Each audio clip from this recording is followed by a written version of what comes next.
About Dhoni's captaincy, I think he's extremely calm, he's positive, he reads the game well, and he tries to be a step ahead of the opposition, and he's done a fantastic job there. So I've enjoyed playing cricket with him and playing under him.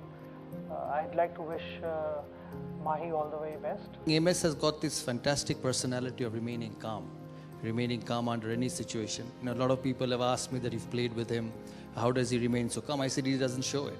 You know, from inside he's different, from outside he's different, and that's a great quality of a captain. You know, it's a thing which keeps going around in the dressing room and the players, and I think he's been a great servant to the game. I think he gets a lot of respect. We only look at the criticism, but I think the amount of respect he gets in India is unbelievable. In M.S.Dhoni, you've got arguably one of the greatest captains this country has produced. He'll go down in the annals of Indian cricket as one of our greatest cricketers. If you just look at the contribution as a captain, you know, the number of wins he has, the way he's conducted himself, and some of the results that he's produced during his tenure as captain, it's mind-boggling stuff. You know, it just goes to show that, you know, when there's self-belief, you know, you can achieve anything you want. And this is what I saw with MS. You know, he was quiet, but he was hungry, and you knew that you know, here was a man of steel who, if given the opportunity, will take India, you know, places, and he's done exactly that. That is the beauty about M.S.Dhoni's captaincy, is the fact that he has got this fantastic gut instinct. He acts on it, and more often than not, it works for him and for his team. He's one of the best captain we have, and we should respect that. And when you ask question, you have a doubt in your mind. I have no doubt. So I don't even talk about him. He's the best captain. You know, his cricket ability, his understanding of the game, understanding of situations is priceless. To have this burden off his shoulders, I think he's going to enjoy the best phase of his career, you know, as a batsman is concerned.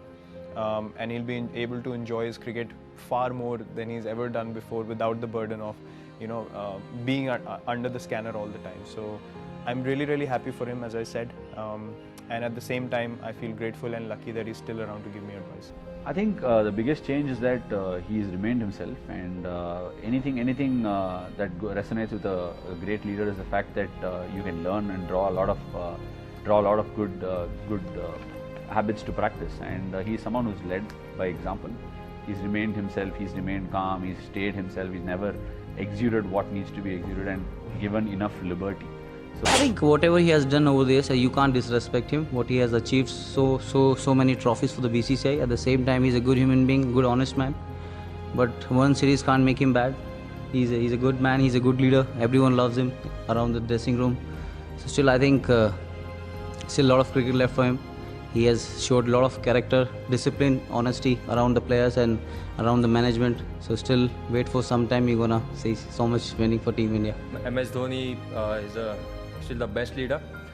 This is my first game under Smith, but he's learning from MS Dhoni as well. I mean, I was actually watching them that he was taking advices from MS Dhoni. So yes, I mean, he would like to take more advices from MS Dhoni in coming games.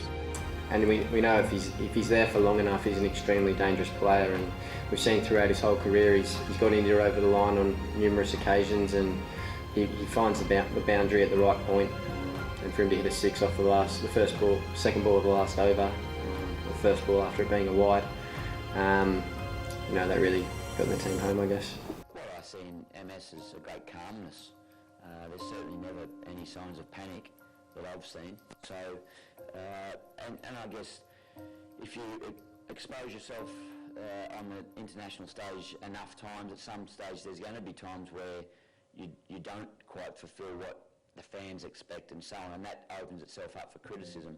And maybe that calmness has led to some criticism that there are times when he doesn't react quickly enough or doesn't change things appropriately, be it in Test cricket. But certainly across the board, I think he's been a wonderful leader, and he's held a team together.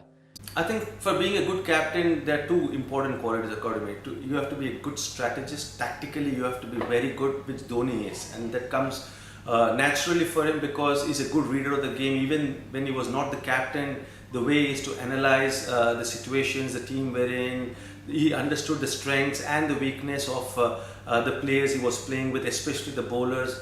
So I think tactically is very good. Second is man management skills. I think that is very good because as a captain you want to be consistent. And I've rated Dhoni as probably the best captain because of that consistency in the way he communicates to the players, irrespective of the loss or a win. He's been very balanced, very equanimous, and that makes him very special.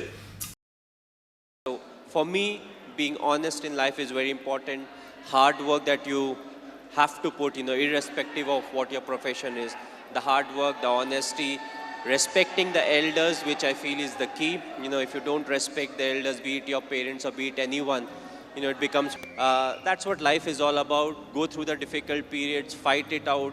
But if you can do it with a smile, that you'll become part of maybe the 5% persons, who can actually do it. Because at times we crib about life, about the tough period, but what's important is to go through. It's a tough period that actually make you a better human being.